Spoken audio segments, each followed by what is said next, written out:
Okay, good morning, everyone. It's a pleasure to introduce Dr. Khodani Matshusa. He's a professional natural scientist in geological science and a researcher at the Department of Environmental Science at the University of South Africa. He holds a PhD in tourism and hospitality from the University of Johannesburg and an MSc in earth sciences and geology from the University of Venda. And he has really established himself as our sort of leading operative in geotourism, geoheritage, and done some really good work in the process. It's a very large untapped field of both endeavor and also becoming increasingly important in unlocking an aspect of our amazing geology around the world that we haven't done enough of beforehand, and in this country in particular. Just for interest, and I'm sure he's going to talk about that, China seems to be a leading player in using its amazing geological heritage to attract tourism and to uplift the profile of geology. So thanks, Khodani. I'm going to hand it over to you, and we look forward to your presentation. Thank you. Thank you so much, John, for that introduction. As introduced, I'm Khodani, so it's a pleasure for me to be here with you all, and thank you for taking your time to come and attend this talk.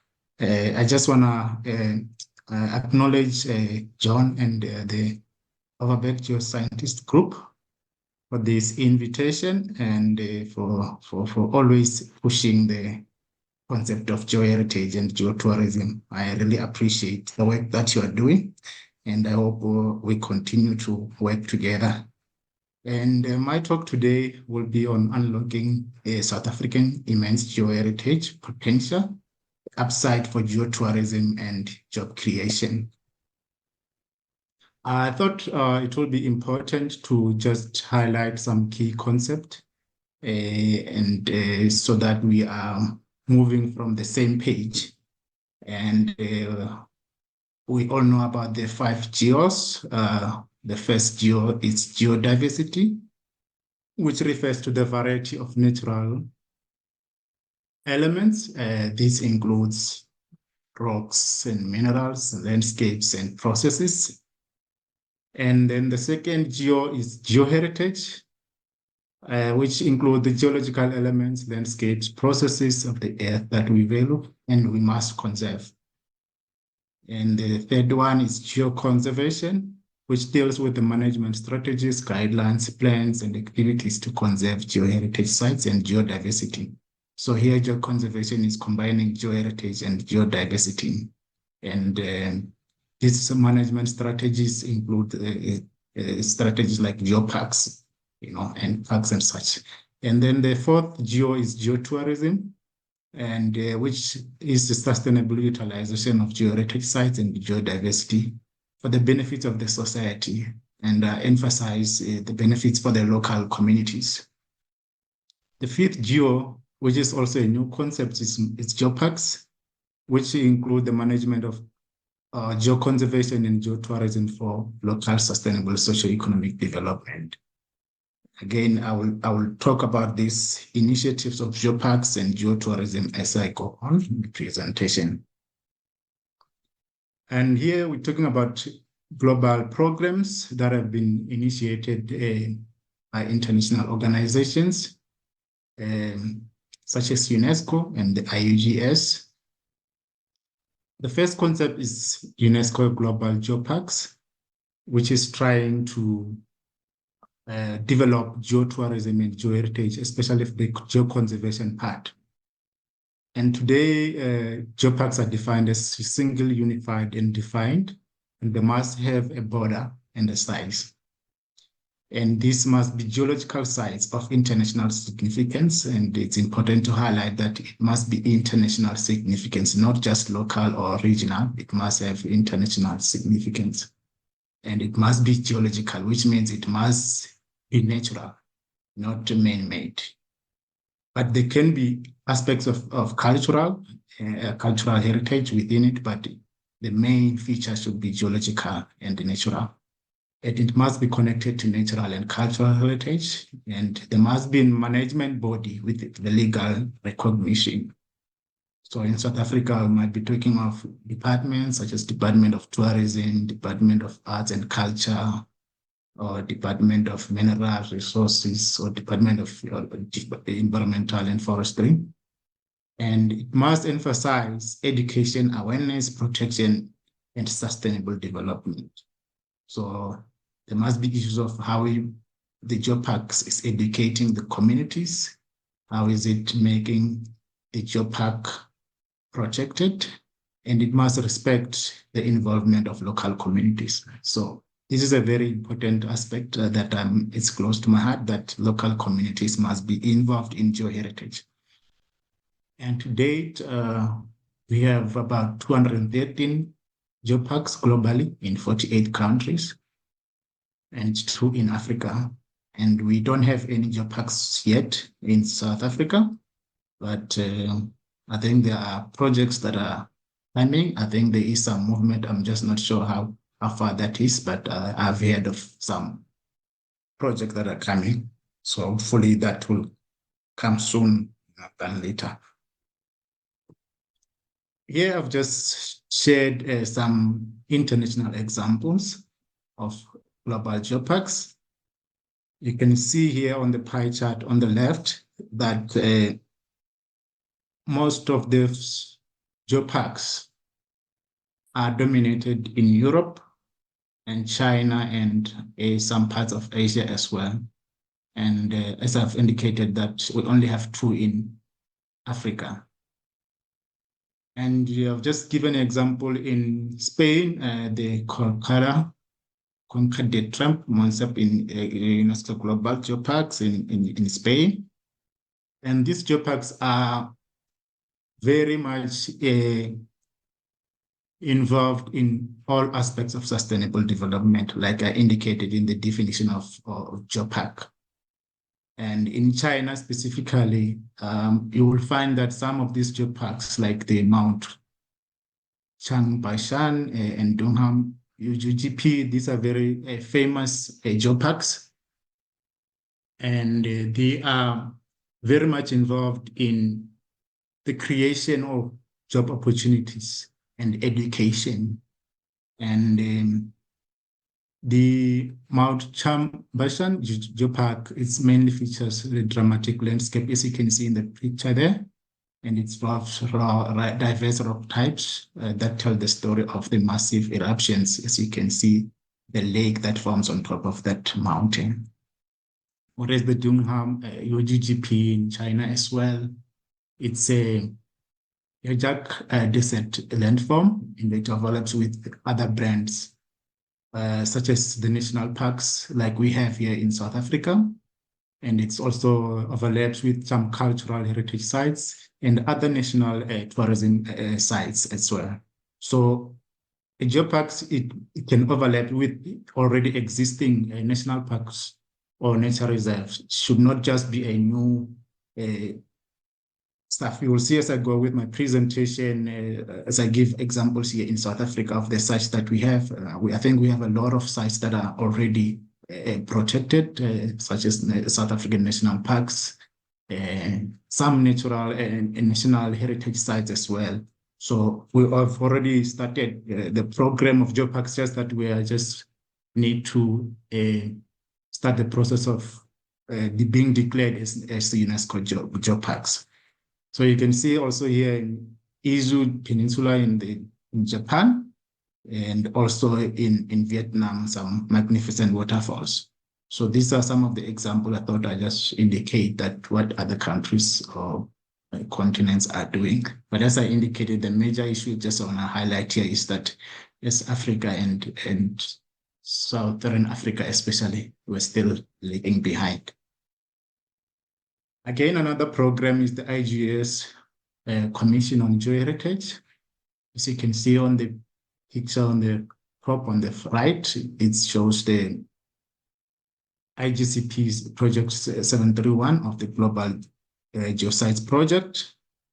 And this is looking to the first 100 IUGS geological heritage sites, whereby we had 15 in Africa and 1 in South Africa, which is the Aitken-Barberton Greenstone Belt. I think we all know about the Barberton Greenstone Belt. It's a World Heritage Site as well, and it's also expand to the Swaziland or Eswatini border.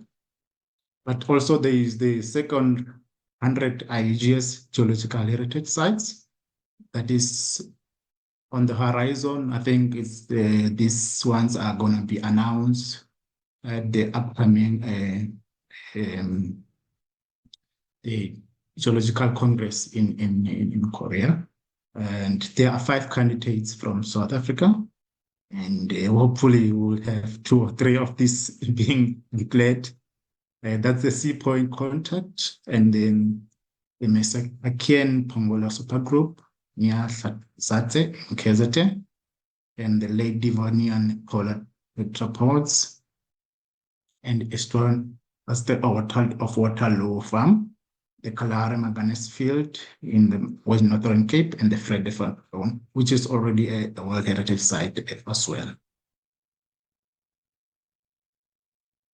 Then another program is the IUCN, and this is the World Commission on Protected Areas, and they have a geoheritage specialist group there, where some of the international or global experts discuss to provide advice on conservation and management of geodiversity and geoheritage sites in protected areas.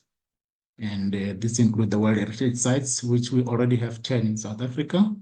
And the Biosphere Reserve also have 10.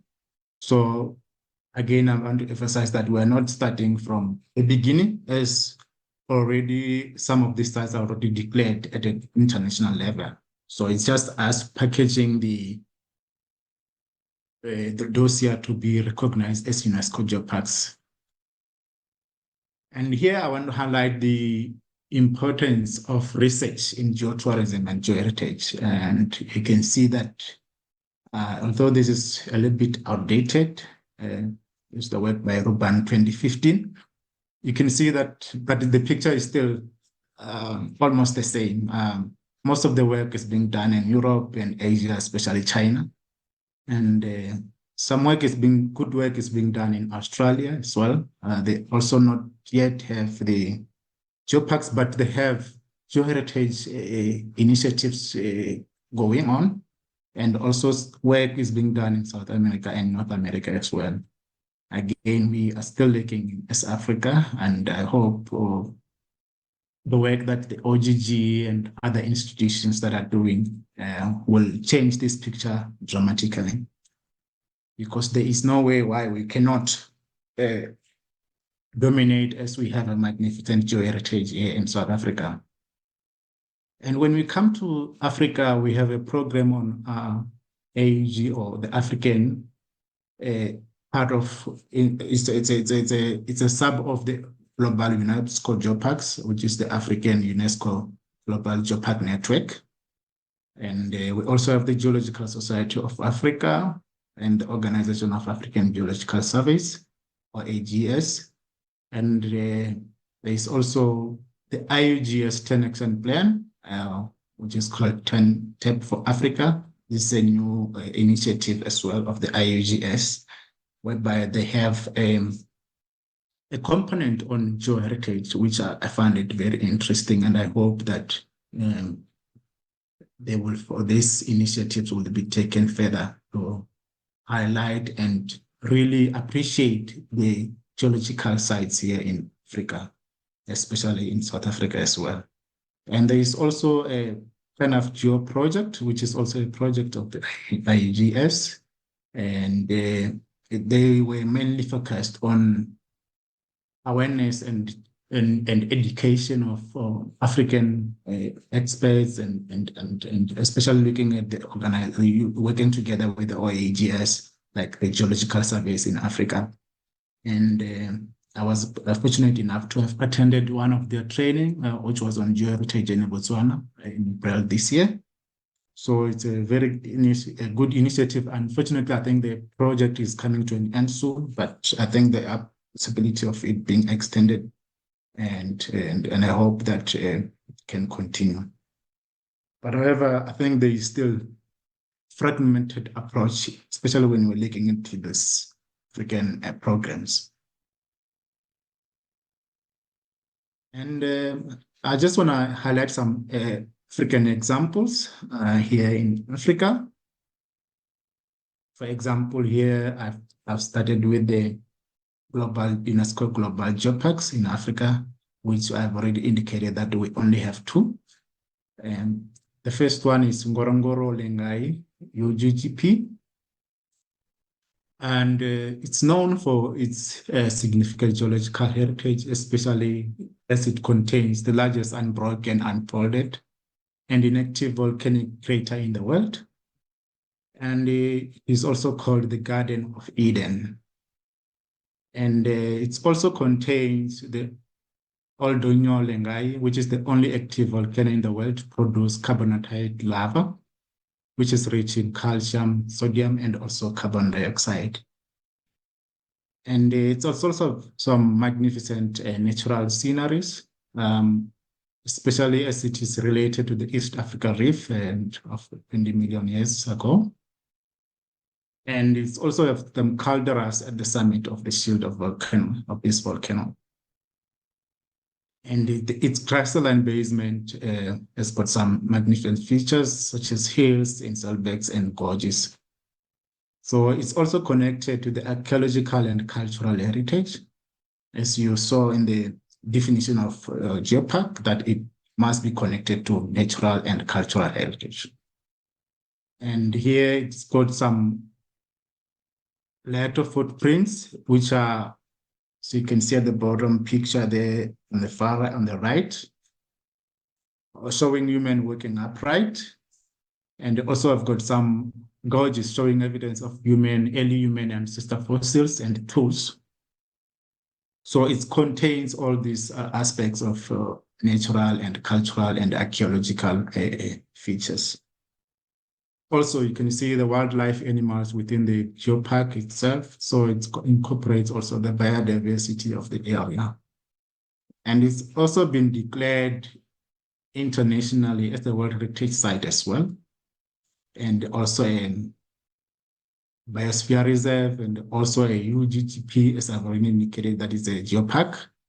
And it was also in the IUGS list of 100 geological sites with international significance. And then the next example is the second UGGP, or UNESCO Global Geopark in Africa, which is the Magoun UGGP in Morocco. This is the first geopark in Africa. It was established in 2014. But the work they have done, I think, is impressive, and it's well known for its exceptional geological significance and paleontological and mineralogical riches as well, especially the dinosaur skeleton and footprints of the theropod, and some as well dinosaur bones. You can see, as you can see, the foot there, the dinosaur foot there, in the second picture from the top. It also has historical, educational, and socio-economic issues. As you can see, there is a museum, a magnificent museum there, and this museum is contributing a lot to the creation of jobs as well, as because the tourists come to the museum, and this creates job opportunities and income for the local communities, who also sell some stuff around the museum as well. And it's also characterized by some rock engravings, and as I have already indicated, other job opportunity activities include the accommodation and catering within the geopark itself, because there will be a lot of tourists coming to that area. And it's also known for its wildlife diversity, such as the panther of the High Atlas, which is formerly known as the tamga. Unfortunately, it's reported that it is extinct, and They also have the bearded vulture and the wolf, jackal. These are just some of the wildlife within the geopark. And the brown troutfish, as you can see at the bottom there. So here we're looking at an African example that is a geopark that is doing well. But the question is, why are we not having more from Africa? And why are we not having some here in South Africa especially? Again, here I'm just showing an African example. This is a study that just been published by Geoheritage journal by Lionel and colleagues. And here they're discussing the Africa Alive corridors. I think many of us will know about this program, which was actually started or initiated by the late Prof. Defet. And they're showing that this is a transdisciplinary research based on African footprints, and they're trying to track these Africa Alive corridors and trying to highlight their importance for sustainable development. As you can see in the picture on the right there, it's showing a corridor that is cradle to cradle, which forms part of South Africa. And you can see the many or the corridor nodes that the line is drawn following. It's tracking these magnificent geoheritage sites such as the Fredefort Dome, the Barberton. So you can have many programs within these specific corridor nodes and have more information with each corridor. And the work has been published. If you're interested, you can just Google it and then you will find the whole paper there. All right, now I thought maybe we should move now to the South African program. In South Africa, we're having different entities and groups that are dealing with geoheritage and geotourism of the Council for Geoscience. And I'm not sure how far they are with the program for geoheritage, but I heard that there was some work that is being done. I'm just not sure how far that is. And perhaps we'll discuss this as we discuss the challenges and how we can then move forward. And the GSSA as well, they have a geoheritage division that is dealing with geoheritage specifically. As well, I think there is more work that we can do. And there is also the Overberg Geoscientists group that I think they are very active as well. And I think the work is we can see what the work that they're doing. And I think they must be commended and supported for that work. And UNISO, this is where I'm based, and other academic. Unfortunately, I'm the only one at UNISA that is specializing with this, but I'm hoping that this talk and the work that we are doing together, it will highlight, and then we'll have more teams and groups working on this.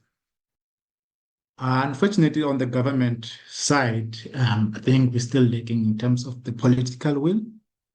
And I'm hoping that this talk and the work that we are doing, wherever we are, I think let's not give up. Let's try, because push the politicians and the government entities to come on board, because without them, some of this work we won't be able to do. And hopefully the recent elections and the new leadership that is going to be on board will be interested and have the passion and interest in the work that we are doing. Because like I said, without their support, some of the initiatives we are doing will be fruitless if they don't give us their support. And hopefully whoever is here, any connection you have, I think it will be important to push whichever power that you have to ensure that geoheritage and geotourism are also recognized from the government side. And I say, I'm just showing here the recent elections that we have just held last week in South Africa. And then in terms of the legal and governance perspective in South Africa, especially looking at the geoheritage, we have various legal instruments in South Africa that are governing geoheritage. We have the National Heritage Resources Act of 1999, and this identifies, protects, and manages and conserve and grade heritage resources. And it's managed or governed by the Department of Arts and Culture and the South African Heritage Resources Agency. We also have the Protection, Promotion, Development, and Management of Indigenous Knowledge Act of 1991. The main feature here is stakeholder engagement in the process of grading and heritage resources.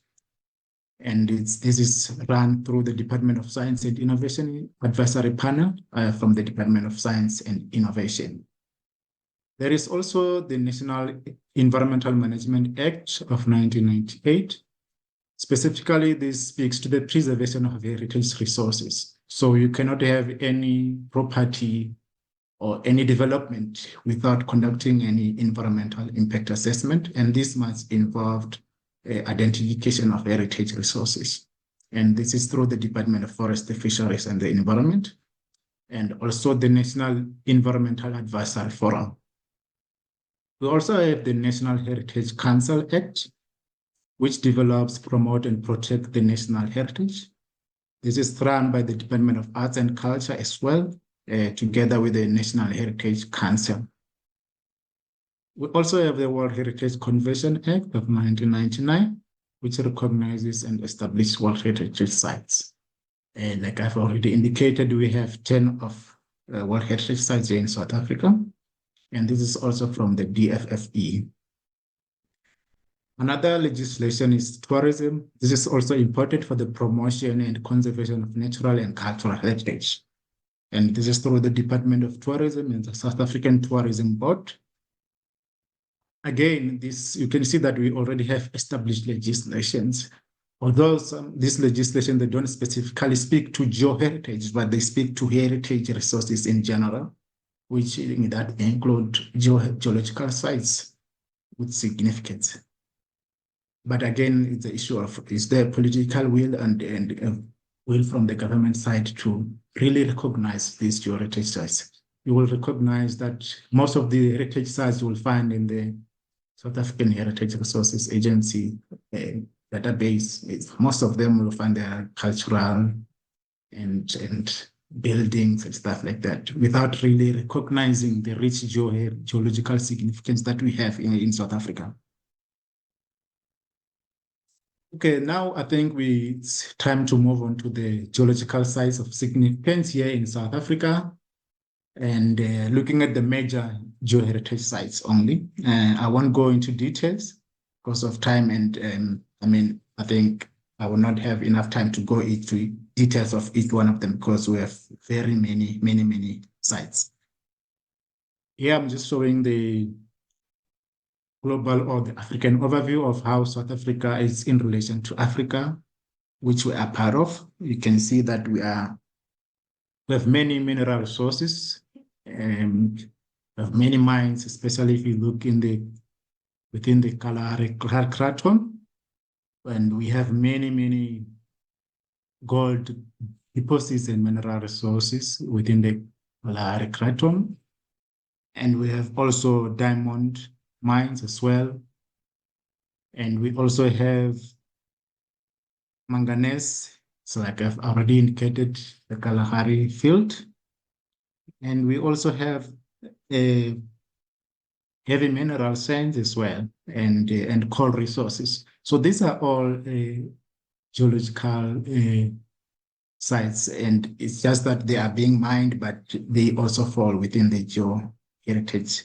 It's just that we need to find a way of how then, because South Africa is dominated by mining, economy is reliant on mining, and we need to find a way of, even if we are mining, how can we preserve some of this heritage? And we need to really find a way of, because we don't want to lose any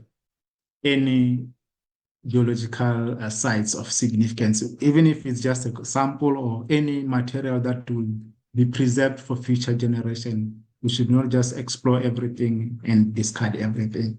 So my call is the mining industry as well, is to find a way of how we can preserve some of this geological significance for future generations. Again, in South Africa, this is just the geological map of South Africa. And I think most of us will know the geology of South Africa, running through the Karoo and some of the major geological features in Africa, in South Africa, I mean. Again, in the middle there, you will see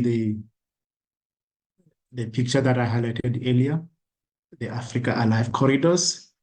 And here I'm highlighting some of the major geological books or work that has been done by excellent colleagues.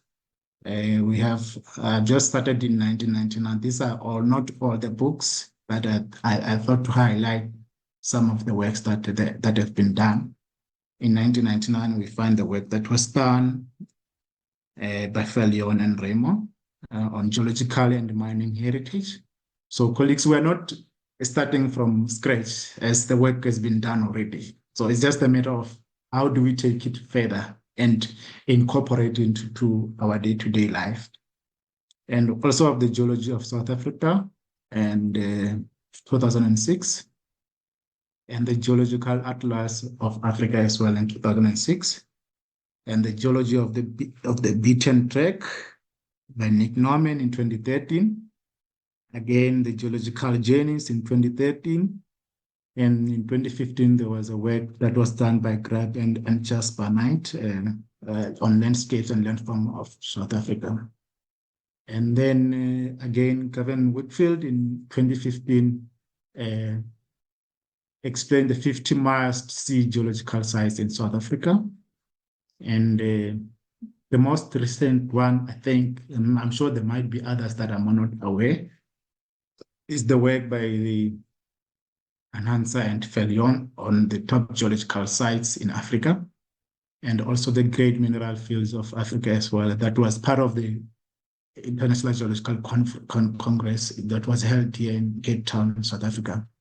So these are some of the excellent work that has been done, and some of the sites that I will be highlighting here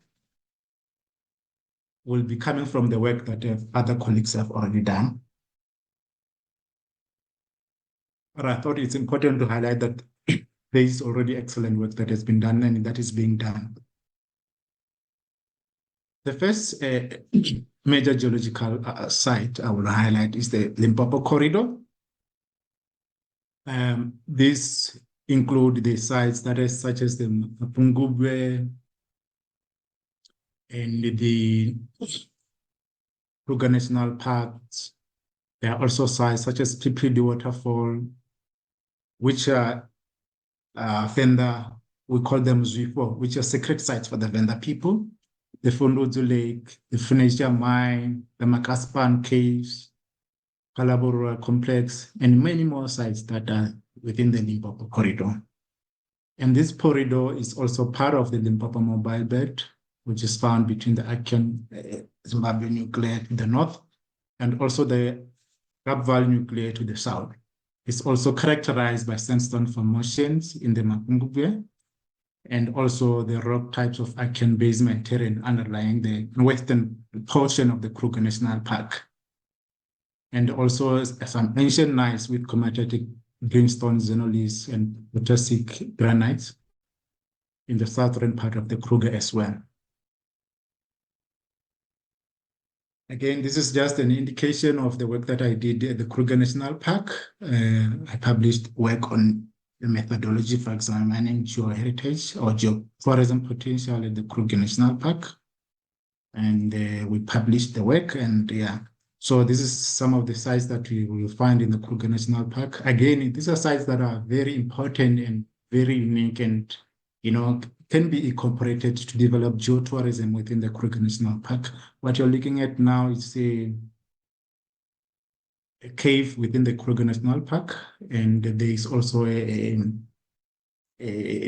a very rich geological history and cultural history connection with this site as well. That is not, I feel like it's not being explored, because when I went there, some of these sites, it was the first time being discovered. And I think the Kruger National Park or Sun Parks to take this further and develop these sites and develop routes to some of these sites. And I think it can improve the image of the park and in terms of conserving the site as well.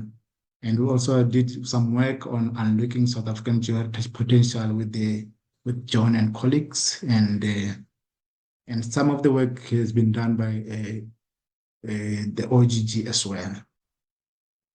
And this is again another site in the Kruger National Park. I think it's well known. This is the Thulamela Heritage Site. Again, it's how Sun Parks can package these sites. Although this site is well known for its cultural heritage, whereby you find graves of the Thulamela, which was the king there, and you find like it's well known that they are Makazi, like the aunt of the Venda people, they were buried there, and there is the wall there. There is also the monoliths there as you enter there. So you can package this information, including the geoheritage sites, so that it's a rich experience for all the tourists who are visiting the Kruger National Park. We also have the red rocks at the Kruger National Park and in the portals. There is also the Limpopo River Gorge, if you look at the top left picture there. In the northern part of the Kruger National Park, showing some exceptional geology. It's also known as the Valley of the Giants because of its magnificent and many baobab trees that are found there. There is also the Groot Ledabanensis, which are believed to be more than 3 billion years old. We also have the Limpopo volcanics along the Elfans River.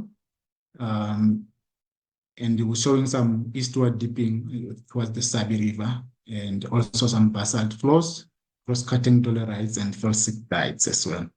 There is also the dinosaur bones. Unfortunately, these dinosaur bones are not being preserved. They're just lying there. So I believe some of them have already been destroyed or stolen through poaching and so forth, because you can see here some of the bones, this looks like a leg or something like that, but you can see some pieces are still missing. Again, it's important to highlight that geotourism or geoheritage should not be separated from other activities that involves nature. As the Kruger National Park, it's well known for the Big Five. But geotourism should also be involved or be included within the whole Sun Park or Kruger National Park experience. So it's how we package it and how we develop some of these initiatives together, not just focusing on one aspect, which is the Big Five. Another magnificent, well-known South African geoheritage is the Bushveld complex and the Pilanesberg alkaline complex. A lot has been done here. It's a world-renowned complex, and it's believed to be over 2 million years old, and it's the largest igneous complex or intrusion on Earth, which consists of series of concentrated rings, arcs of igneous or intrusive rocks. You can see here the Pilanesberg as it is indicated. And its most distinctive feature is the 3 limbs in the remarkable layering of the rocks. So you can see we have the eastern limb, the northern limb, and also the western limb, and the far western sector as well of the western limb. And it's includes the intercalation of dark-colored layers of chromatite or chromite and light-colored anathites especially at the Dwars River National Monument, which is already declared a national monument in Limpopo province, to be specific. And the area contains the world's largest mineral resources of platinum group metals, including chromium and vanadium-bearing titaniferous magnetite. As I've already indicated, it consists of the Pilanesberg volcanic eruption. As you can see, I've indicated it here. And some of the major geological features include the dome-like outcrops of the Kwamaritane, the unusual volcanic rocks, and the Vlakvoortman fault of the Plansbeek complex.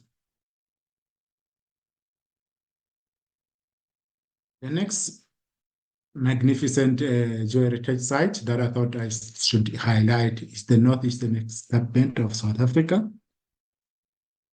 Most of the work that was done by Prof. Leon, and it's a magnificent work, and yeah, it laid a good foundation for the work, especially in the northern part of South Africa, especially Limpopo province.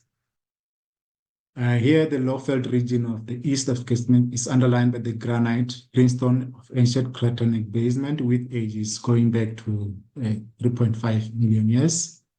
And it contains some wonderful landscapes and features such as the Mohlatse Blade River Canyon. You can see the top right picture there. The three Randevels, Blade Port Dam, Abel Erasmus Pass, Port's Window, the Bookers,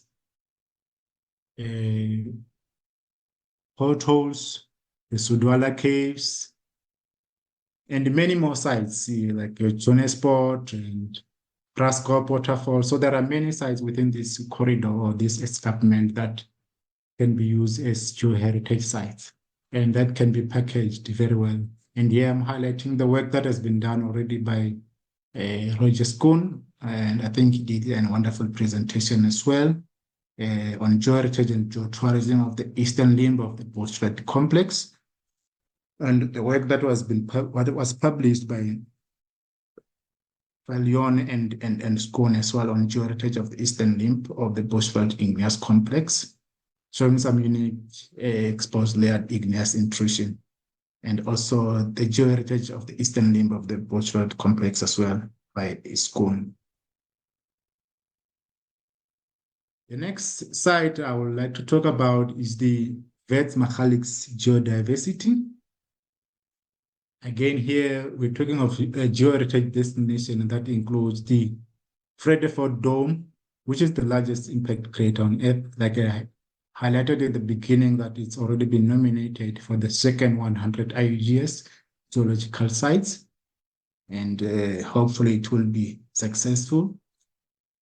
Another important is the important site within this Vaal-Magalies geodiversity is the historic gold mines in the Gauteng province area, and the cradle of humankind as well, which shows where the human origin comes from, and the Twining crater and the Magaliesberg mountain range. And most importantly, in terms of geology, we're talking of the old Achaean Vats Basin, which was the world's greatest gold deposits and contains over 140 mineral species. So you can see that this is a very rich area that, if developed, it can create a very good geoheritage destination, and if packaged well, it can create job opportunities and livelihoods for the local communities within this corridor. And I was fortunate enough with the project that I'm currently doing within the Magaliesberg mountain land, and including the cradle of humankind. And we've started a program there whereby we're highlighting the transdisciplinarity of geoheritage and geotourism, especially looking at the social sustainability aspect of how the whole Magalies geodiversity can be used for sustainable development and socio-economic development, especially for the communities that are surrounding these areas. And then the next area is the Karoo Supergroup and dolerite intrusions. And here the rocks dates back 300 million years ago, and in late Carboniferous period, when the Pangaea was formed to the late Jurassic period. And this includes the Karoo strata near the Langsbeck, in Eastern Cape, the Valley of Dissolution, in Kamdeboom National Park, the Tafelberg Mesa, and in Eastern Cape, and the Golden Gate National Park in Free State is one of the magnificent geoheritage sites, and also the gigantic Drakensberg volcanic rocks in the border with the KwaZulu-Natal and Lesotho as well. And here you can see the magnificent Golden Gate in Free State, and also the Drakensberg volcanic rocks. The next site is the Augrabies Falls region in Northern Cape. This is well known for its waterfalls, especially the Augrabies waterfall. And the geology of the area is mainly folded in metamorphized lithologies of the Namakwa land metamorphic province, with rocks dating back to 1.2 million years. And the main features there are the waterfalls, gorges, and the moon rock as well.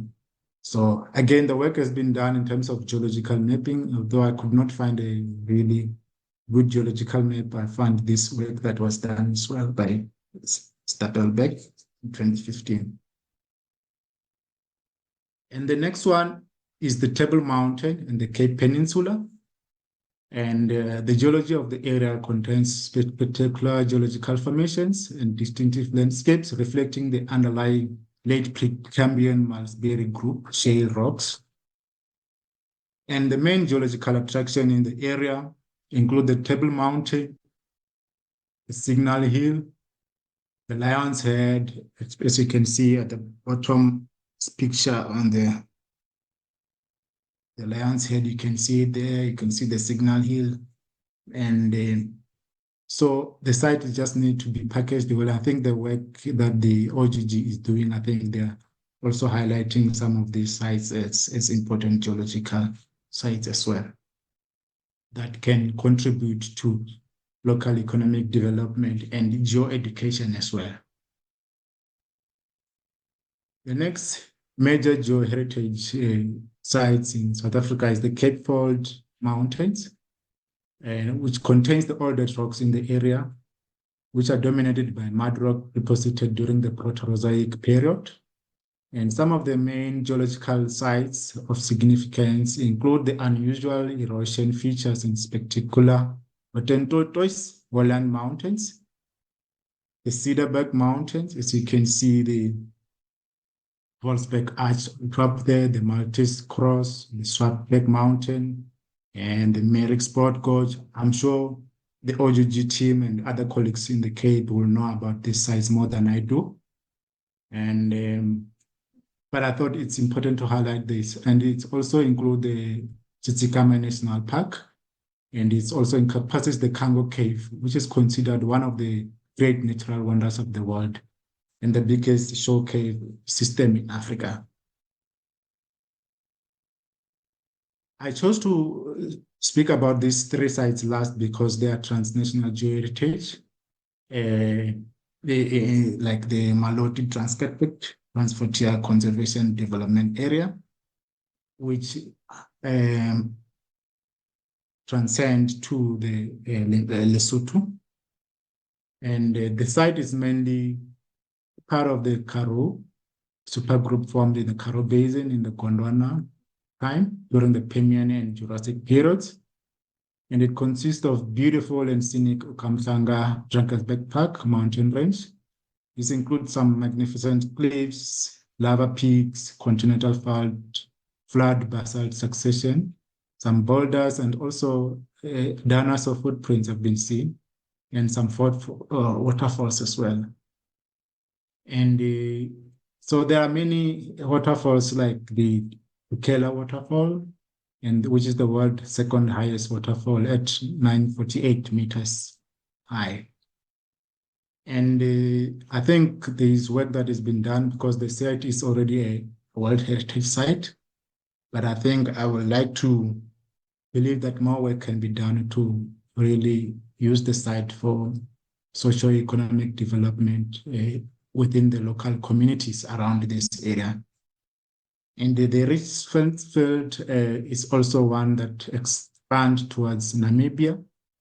And I believe there should be some work to have another transnational geopark here, which expands to Namibia as well. And its geology is comprising of the coastal plains and cradle-sharp mountains of volcanic rocks, reflecting the geological history between from 2 million years to 1.9 million years. And the last site is the Barberton-Makonja Mountain, which contains some of the world's oldest rocks on Earth. And it provides a rich history about the evolution of the Earth and some of the well-preserved rocks. And it also expands to the Swaziland or Eswatini. So again, this can be an excellent transnational geopark. And I believe there is some work that is being done as well to recognize this as well. And I want to move now to the issue of geotourism opportunities. What opportunities that tourism offer? As I've highlighted the rich geological history of South Africa, I try to summarize everything. But what about opportunities? What opportunities are there? Because it should not just be a geoheritage site, it should be a geoheritage site that can be beneficial to the local communities in the country at large. So I've done some work on the contribution of geotourism to sustainability at the Kruger National Park and South Africa in large. And we have highlighted that actually geotourism can foster local economic development, job creation, and poverty alleviation. And it can also help in terms of the protection of geoheritage sites and culture. It can also enhance the well-being of local residents. They will feel that they are being recognized as well, and their well-being and their history is also being recognized, because remember, geoheritage, it should not cast away the cultural heritage of the area. It also improves the knowledge and awareness. So by introducing geotourism, some of these sites, such as the Kruger National Park and other sites that I've highlighted already, we will be able to improve the knowledge and awareness of our population. And it also helps in terms of tourism diversification. And you will find that most of the tourism attraction or tourist attraction sites in South Africa, they don't include geoheritage sites. So if we are to introduce geotourism, there will be more offerings for that specific destination. However, there are challenges, and South Africa is politically and economically, socially interconnected and interdependent. And we have a very young population, and with high number of poverty within the whole region of Southern Africa. And we found that the region is facing many challenges, including fighting climate change, especially the protection of natural heritage, and ensuring that the human well-being, which must be tackled. It must be recognized that geotourism and geoheritage can assist in terms of improving some of these challenges that we are facing as South Africa. And here I'm highlighting the AU and the SADC aspiration number 5 of the African Union 10-year implementation plan that recognizes that heritage must be prioritized and must be protected, but it must not just be protected, it must be protected with an idea to revitalize the socio-economic activities of the local communities in the area.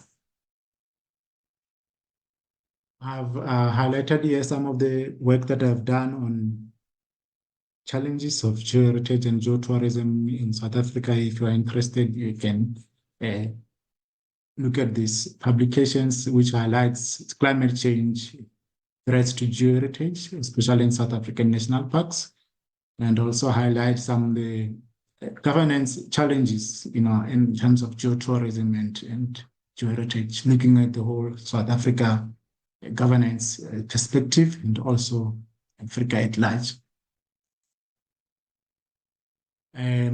So I thought I end here by indicating a new initiative that I tried to initiate, Union of African Geoheritage and Geotourism. with a vision of footprinting and uniting of African geoheritage. And here I try to aim at being a champion of African geoheritage and geotourism. And the main objectives are to enhance awareness, capacity building, research and training on geoheritage and geotourism and geoparks, and to build African network on promotion of geoconservation, and to serve as a platform to foster and harmonize collaboration in the development of research on geoheritage and geotourism in Africa, and to provide advice and best practice on geoheritage and geotourism. And the request here is to request for opportunities or any interested colleagues who will want to partner with me, and everybody who will be joining will be interested, and we will welcome any donations, any books, any maps, or rocks, equipment, or any relevant material that you may wish to donate. That will help to develop and to make geoheritage and geotourism more famous here in South Africa. And I would like to thank you and for your kind attention, and I hope we will continue talk about geoheritage here now and in the future. Thank you very much, colleagues. That's the end of my presentation. I will appreciate any further discussion on this. Thanks, Khodani. That was excellent. I'm sure there must be a whole bunch of questions to get the process going and the discussion, which is the important part. I'll just kick off by saying, look, my first impression here was that there's such a minefield of acronyms, and everybody's asking, well, what site qualifies for what? There's so many organizations involved. I think there's an urgent need to simplify this so that the public at large can buy into it. Because if you have to try and find out who's who in the cookie jar, you lose interest as a normal person out there.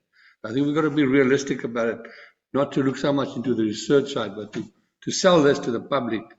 We need to simplify it, bring it into a smaller picture so that people can say, this is a geoheritage site, and that's it. Now it's got to qualify several ranks. And already just by looking at all the questions and comments, the people are saying, well, why doesn't this one qualify for that? So even the guys who know are not quite sure, where this thing fits in. Maybe you can just comment on that first, Dr. Khodani? Yes, I mean, that's a very important point you are raising. It should be simplified, for a layman's person perspective. It should not be, although it's important to have the whole, geological, aspect being the main feature, but it should be explained in a way that the layman or any individual will be able to understand it, and it should be packaged in a way that is understandable. And I like the work that the OGG is doing in terms of having these geotours and some interpretation panels that have been done. I've been looking at the work that they've been doing, and I think that creates an interest for the public as well to get involved and to be able to understand what we're talking about. Because when you talk of some of the interviews that I've done, when you ask people what is geoheritage, what is geotourism, they might not understand it. But if you are able to make it more simple and more understandable to everybody, it becomes part of their life as well. They appreciate it more. So that's what I would like to say about what you just said. It must be simplified. I agree with that particular comment. And in terms of sites that are not, maybe I didn't mention here and so forth, like I said, I try to summarize some of the work that has been done. I think like I said, we are very rich in geological heritage in South Africa. And to highlight everything here, it will be near impossible. But I do know that wherever you are, if there is any geoheritage site, I think it's important that you need to highlight it and do some, even if it's just simple work like an interpretation board for that particular area, colleagues, you find some people. So we need to do work in every part of South Africa. It should not just wait for someone to come in and do, but of course there is a need to have a harmonized or a a collaborative work as a country to take tourism and geoheritage forward. But again, I think it comes back to the issue of geoheritage or geotourism needs a champion. If we all looking for government or someone to come and do it, we might end up not doing anything. So I think another way of doing it is to do what you can wherever you are, and then take it from there. Thank you. Thank you. Yes, and there's a question from way down under with Neil asking, how do you see the international as to a local tourism? Where do you stand? What is your focus between domestic and international? In terms of international and local, I think we are referring to their international organization or programs, and there are also local programs. And I've highlighted the international ones, and I've also highlighted the local ones. So I think these ones, they go hand in hand. And I think some sort that, we don't necessarily need to join the international programs, and we can just focus on our own programs here in South Africa. And there are some thought that says it's important to be declared on international level, as it will highlight or it will improve the status of that particular site. So there are pros and cons on both sides, but I think it's out there for discussion for anyone who would want to, share how best we can go about it. But I for myself, I don't select one to say this, we should go for local or we should go for international, but I think both of them serve different purposes. Yeah. Thank you. Then I see Alan Roxton Wiggle has got in the sidebar there, you'll see there's a mobile number which focuses on the topic of trying to coordinate the geoheritage tourism geoparks. I think that's going in the right direction. If you can, guys, take note of that. Anybody who's interested, please contribute by calling this guy and taking it further from there. Yeah. Now, what Neil wanted to know is he's asking more about the tourists. Are you trying to attract overseas or local? In terms of the or attracting tourists? Yeah, a local overseas, where is your focus? No, the focus should not be limited. I think, it should not be limited. But of course, there are studies that have been conducted that indicate that initially, tourism in general, it was, a race-based. You find that most tourism, most visitors to, like for example, in South Africa, previously it used to be dominated by white, but now I think the picture is changing. So I think we can attract all sort of tourists as long as they are interested in that particular. But of course, this must be based on research on what type of tourists will be interested in geotourism. So it should be based on that. It should not just be waking up and then asking someone from the street, although that might help in terms of educating them, but you'll find that most of them might not be interested in visiting any of these geoheritage sites. And you find that geoheritage is a very niche area. Geotourism is a niche area. You might find that but what I like about it is that South Africa is that we already have national parks and World Heritage sites that are already having tourists visiting this site. So that's the market. That's where the market can be. If we can open these geoheritage sites, then there is the market already. It's just a matter of packaging it. Can I come in there just with comments, and maybe I have a question for Neil too. Neil, tell us how it's been done in Australia. And my comment is that we as geologists who know all these sites, and that's what Khodani is starting to do. We need to make a much greater effort to market them, advertise it. I mean, anyone who knows anything about tourism knows the importance of marketing and packaging your product. And so I think, one of the big problems we have had as geologists is we don't markets and promote all these amazing localities, examples, for example, that Khodani has actually spoken about today. The Australians are doing a lot of very good work in geotourism, geoheritage, and Neil Phillips has got some insight into that. And I think we all know there's a wonderful amount of work actually being done in this country, but it's very fragmented. There's a fellow colleague of Khodani's at University of Western Cape, Mike Dysel, who's done some tremendous work in the Cedarburg. And in the Cedarburg, we all know a bit about the geology, but there's a lot more to, the heritage of that area, including by early sand people and their involvement. And, there's another example. He's a geographer, but we need to get his work out there in the public domain. When you walk into Cape Town Airport, there should be an immediate, big sign of Table Mountain and a bit on its geology and contact details of if you want to go on a geoheritage tour, here you are.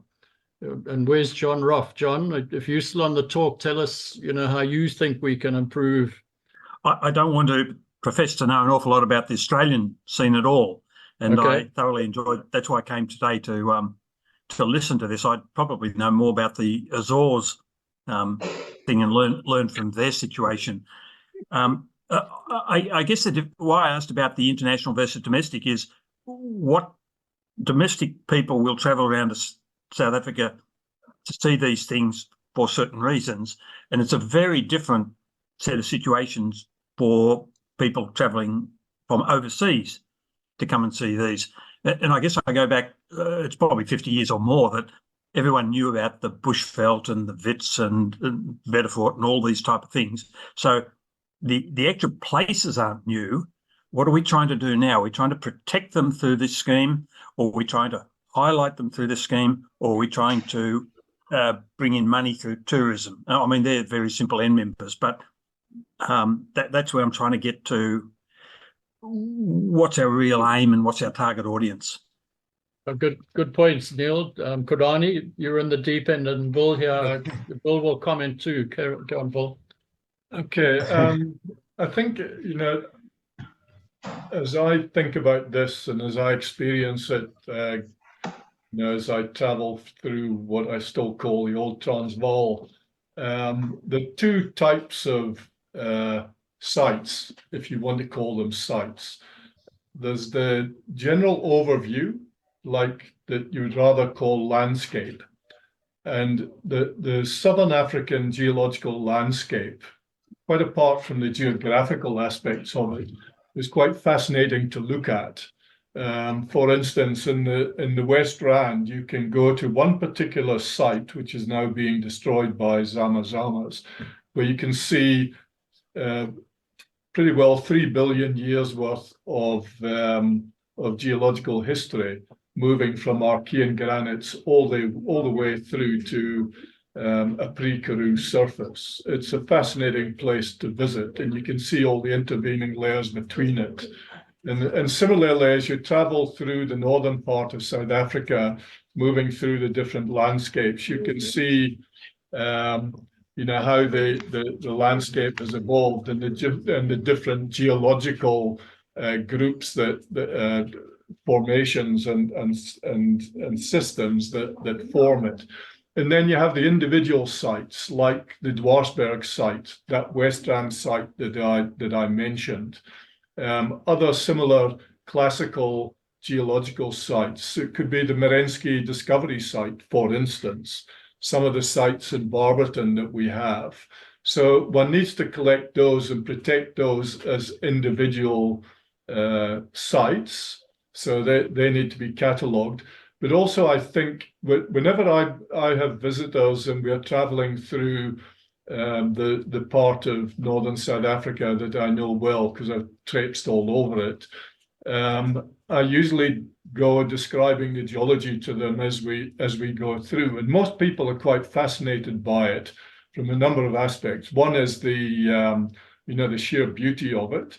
The other is the age of it and how it's developed over time and the vast times where it's been, re-exposed and then covered again and so on. So there's a bit of a story always to be put to these things. And, in South Africa, as far as a local sort of market, if you want to call it that, is concerned, it seems to me, mining it's not mining's fault, but somehow mining and everything associated with it has got a bad name. And, as soon as you start talking about preserving a site, most people will rather think, well, the hole should be filled or whatever. But there are fascinating places to see in South Africa. And it's about the story that you tell in sharing those landscapes and sites with people. And probably we're not doing enough of that as individual geologists. Nick Norman's book just on, the travel through South Africa was, traveling the roads of South Africa was a tremendous contribution towards that type of thing. But we need more of those things, I think, to make it accessible to most people. Thank you for the talk. It was fabulous. What I wanted to just comment on, although I lived in Pretoria for some 10 years, I only went to Kruger Park once. And I must say one of the highlights was actually going to that Thulamela site. My background is more on the social and anthropological, archaeological, so cultural side. But I think it could have been more, perhaps in the national parks, they should highlight those things as well, not only the animals. Maybe it was, we came across it by mistake, and it was certainly the highlight for me there. Thank you. Yes, I think if I may come in, I think that's just to the last point there. I think it's a reality I think many tourists face. They go to the park or Kruger National Park, for this instance, they're only shown animals, So most people don't even know that there are geological sites that they can visit. So it's a matter again of packaging these products and include some of these sites in some of these, tourist attractions, even including the cradle of humankind.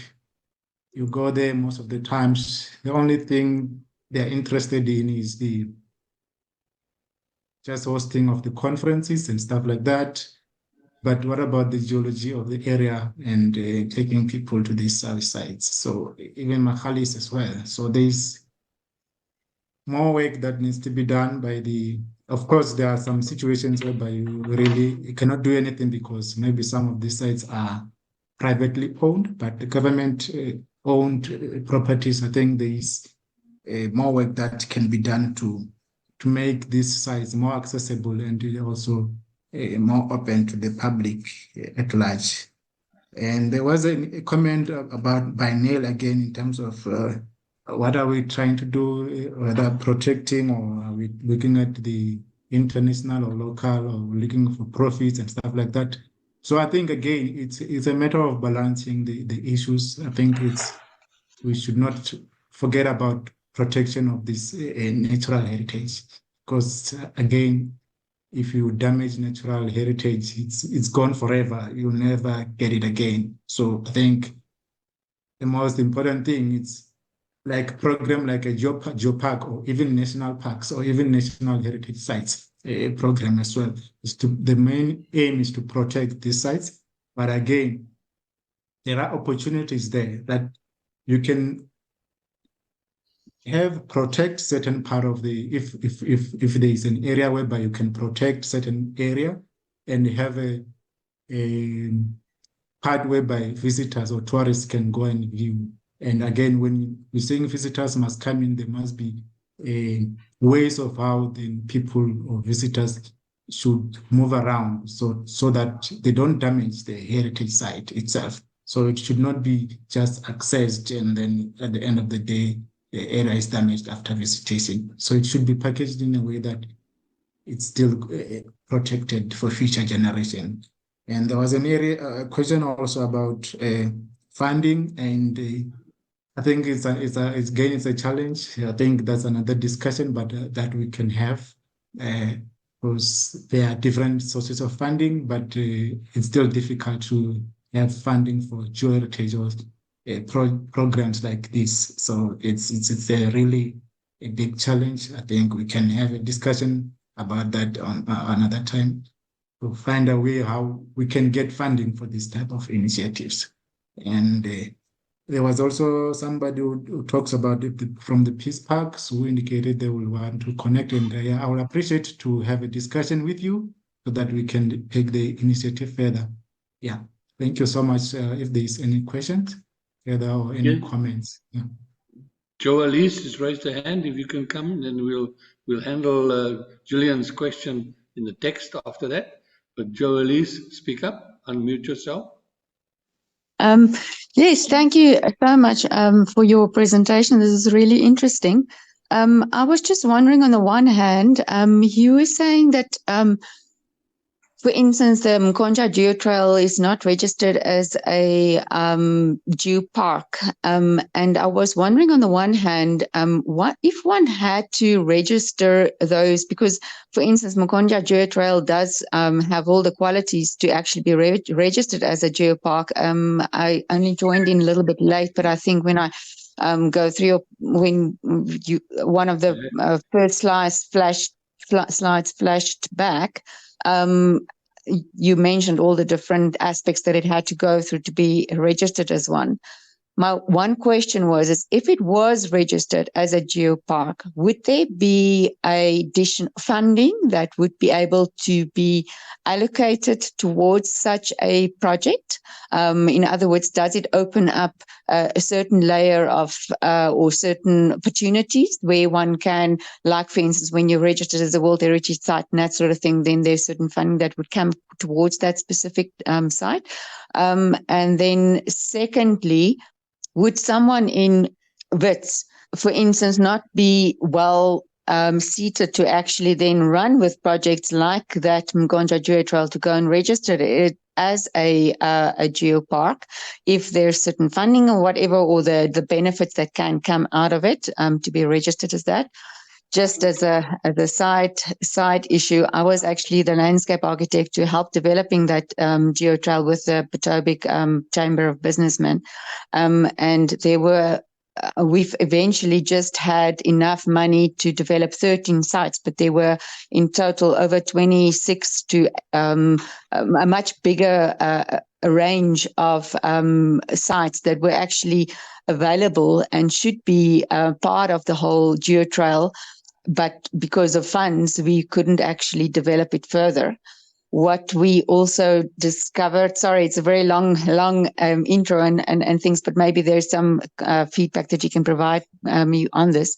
What we've also discovered while we were busy developing that site is that a lot of people that came in from all over, specifically geologists, would actually steal the remnants of geology that is available. And through the development of these sites and exposing and trying to protect it, it actually started harnessing the fact that there are eyes on you and you cannot steal some of the geological features and things that they find in the site.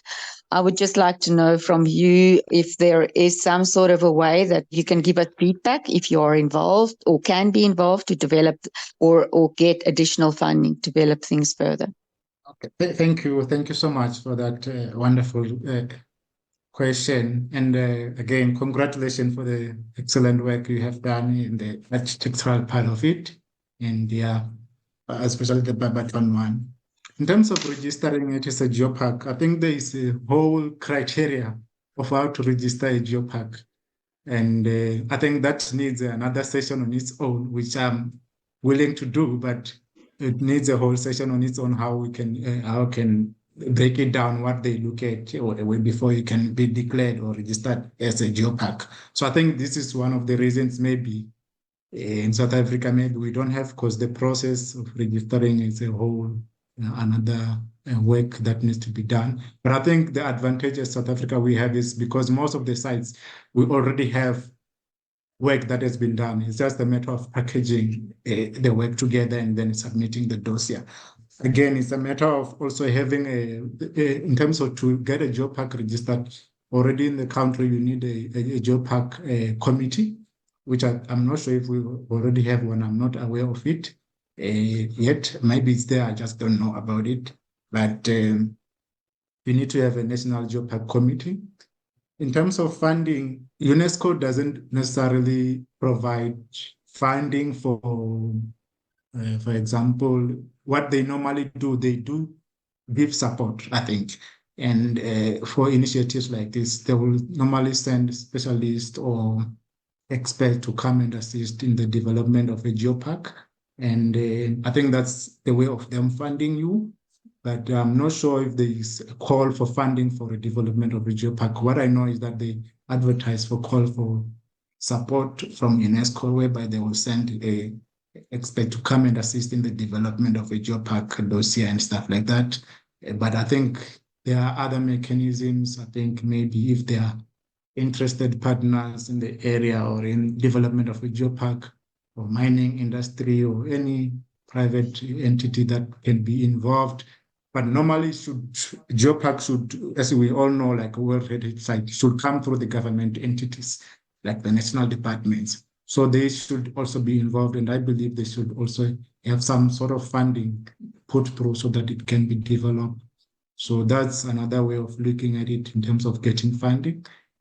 Of how to get it, I've been trying to knock on doors, but so far we have not been successful. But I believe there are opportunities that if we can come together and then we can get something out of it, if we are to develop maybe one project or whoever is involved in a certain project, or who knows how we can go around this. I think it's more than welcomed. Yeah, again, I've talked about who can register a geopark. It should come through the government. And it should be supported by the government, because at the end of the day, it is going to be a national entity and it must be supported, it must be conserved, it must be preserved, and that's involved cost.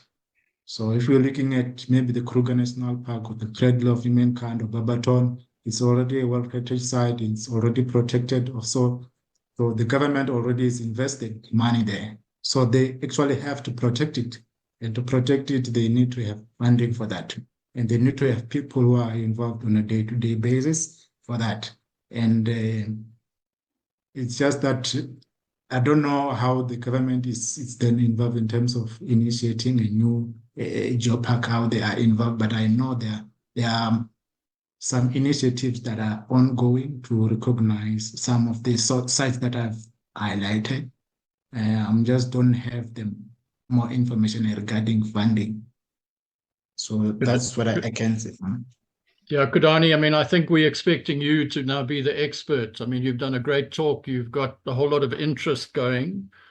And I think the suggestion made already is that we have a follow-up would be tremendous, because, you know, it's great to hear like-minded people talking the same sort of language now. And we really need to build on this initiative. I mean, Kruger, you know, is a given. There's lots of opportunity there. You know, and you've shown it, but we need, you know, government has its own challenges. And I think we all know money, you know, coming from government at this stage is extremely probably unlikely. So we've got to be a lot more creative. But for me, you know, if nothing else, this talk, aside from the fact it was very good, has highlighted that there are people out there who are really interested. So let's and we can easily do it on Zoom for now. You know, let's have a follow-up session of people who are active or keen or doing stuff, and you can share, you know, more of your expertise in a specific, you know, focused meeting.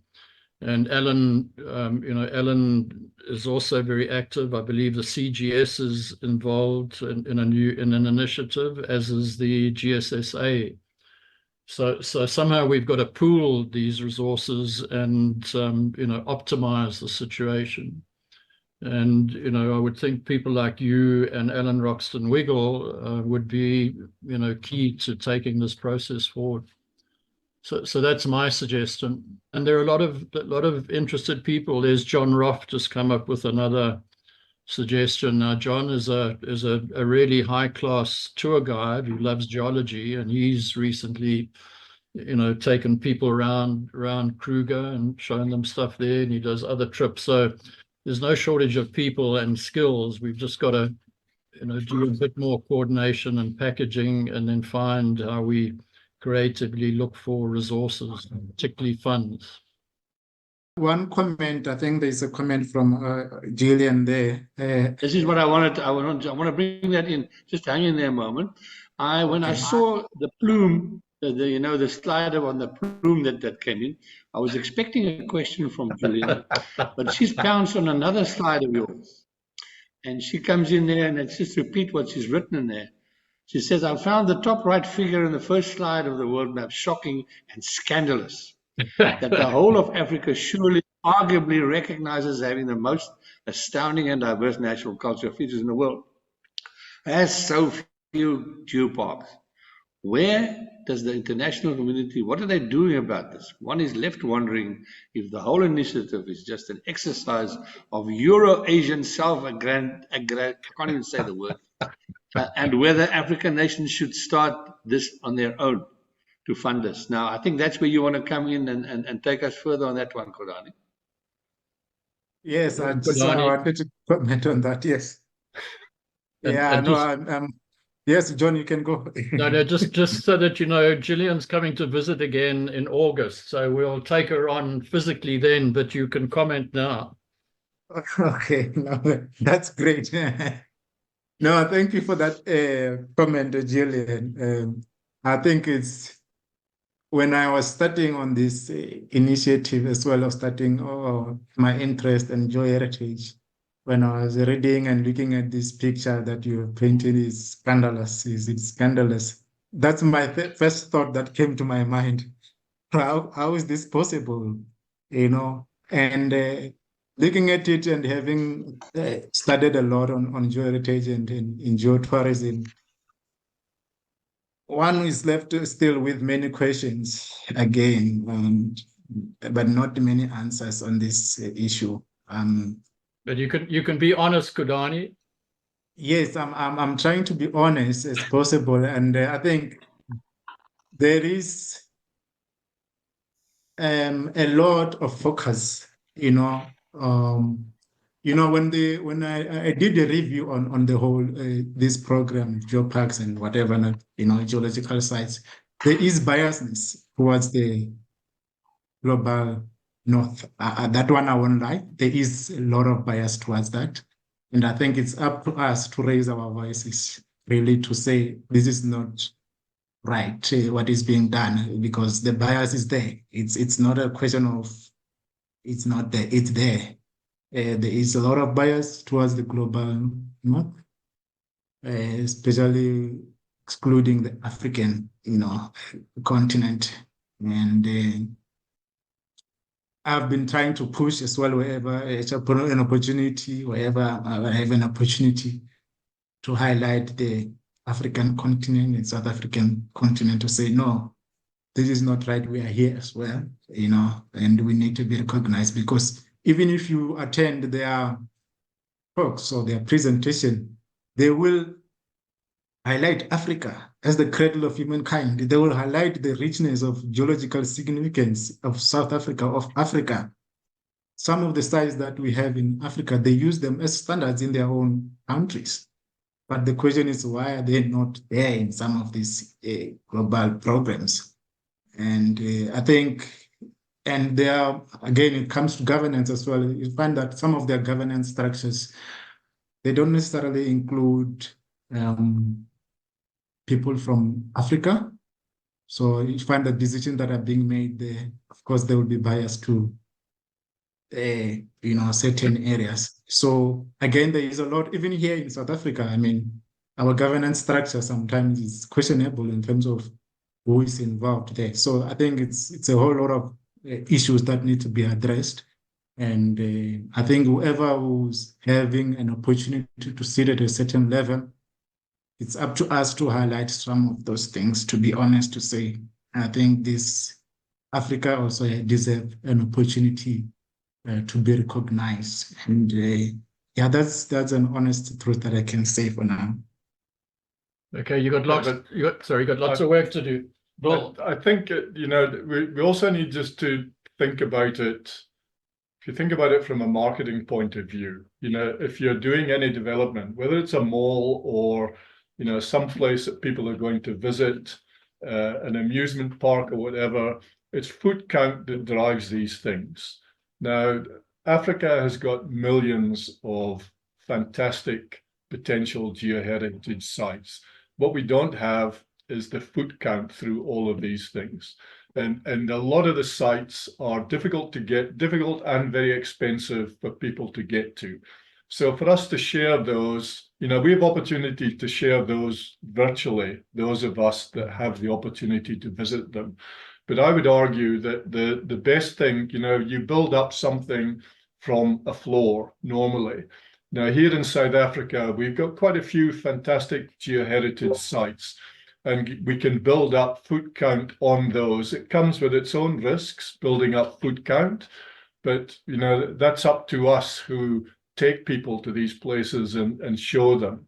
And it becomes a cultural thing in terms of how we respect those sites and what we do to try and protect them.